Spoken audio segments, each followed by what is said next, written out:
Hello everybody, fasten your seatbelt because our discussion will now on depart. Let us talk about forensic question document examination. First thing that we must know where this document derived from. The document derived from the Latin word documentum, meaning lesson or example. In medieval Latin, it is instruction or official paper, while in French word, it is docere, meaning to teach. Now let us define document. Document is any material containing marks, symbols, sign that is visible or partially visible and may present or ultimately convey a meaning to someone, maybe in the form of pencil, ink writing, or electronic. It was earlier mentioned that a document can be either visible or partially visible. It is a partially visible in a sense that when a writer uses his fingernail to execute letters, fingernails do not deposit ink but can create a canal-like. Now, when the letters are already executed, tilt the paper into different angles. You can read, you can see the letters. Or you can make use of powder and apply it on the paper so that you can clearly see the writings, or you can read the letters executed. The legal definition of a document is any deed or instrument executed by a person by which some disposition or agreement is proved, evidence, or set forth. It is the application of scientific knowledge into law pertaining on the examination of question documents that will serve as evidence. When a document becomes a question when there are some issues have been raised and the document is under scrutiny. This document is free from any alterations or fraudulent acts, thus it is a merely document. If there are alterations and it displaces someone, there are issues as to the contents, and the document is subjected for examination and under scrutiny or under examination, then this document is considered a question document. Why document examination is essential in the field of law enforcement agencies? Because no two persons have the same handwriting. As just no two persons have the same fingerprints. That in a document, in a handwriting, a person cannot able to duplicate exactly his or her own handwriting. Even me, I cannot duplicate my own handwriting, even my own signature. If someone will imitate my handwriting and signature and it appears exactly the same as to its execution, then the signature made by another is considered forged signature.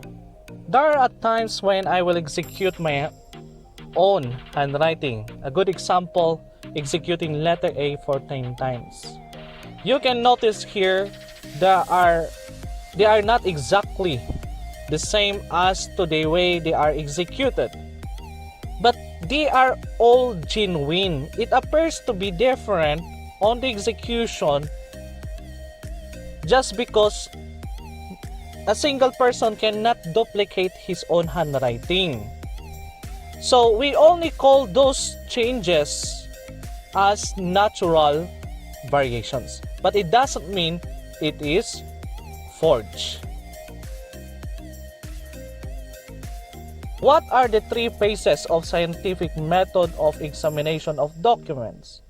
First is the analysis. You will analyze first the document if the document contained with alterations or forgeries. Second is the comparison. You will compare the question document examination with the standard document. And then afterwards, you will now proceed for the evaluation. You will evaluate whether or not it is written by the same person or written by different persons. So just remember the acronym ACE. A stands for analysis, C stands for comparison, and E stands for evaluation. The legal definition of a document is any deed or instrument. In this course, we must know the basic terms such as the exemplar and the standard. Is there a difference between these two? The answer is none. Exemplar is the term being used by the lawyers and as well as the experts, while the standard is the oldest term but still being used today. Exemplar or the standard is known handwriting. We know already who owned that handwriting. We know already who executed that handwriting, which this handwriting are made authentic, that are free from any fraudulent. Other terms that we must know in this course are obliteration and erasures. What is the difference between the two? I will execute the word writing, then I will add more action by blotting out or sharing over the original ink. Is this an example of erasure or obliteration?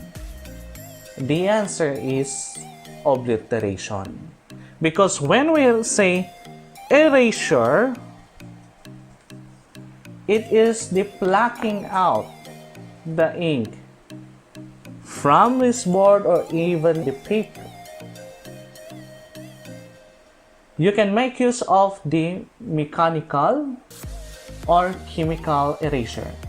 Mechanical is using the pointed instrument to remove or pluck out the ink from the paper, while the chemical erasure is the application of the chemical and allow the chemical to make the ink perish or vanish. What are the types of handwriting? First, all letters are connected to each other. We term it as cursive. If all letters are not connected each other and they are all small letters, we call it as a script. When all letters are not connected each other and they are all capital letters, we call it as block letters. When some letters are connected each other and some are not, we call it as print writing. So that's all the overview of this course. You will learn a lot once you enrolled forensic question document examination. So again, thank you for watching.